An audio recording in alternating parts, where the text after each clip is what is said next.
Hello guys, welcome back to our channel Gaming Basics. In today's video, I will be teaching you that how to make shop happy on GTA 5. So at first, upload shop and hold the right mouse button.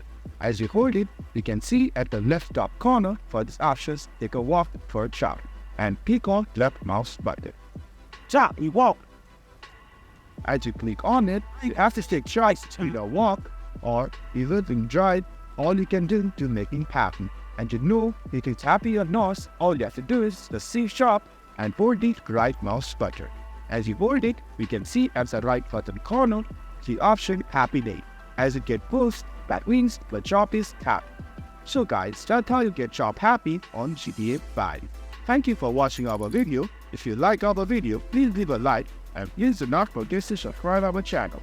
Also hit the bell icon to get updates with our latest videos. And drop a comment for reviews and more content like this. I will see you guys again in our next video. Thank you for watching.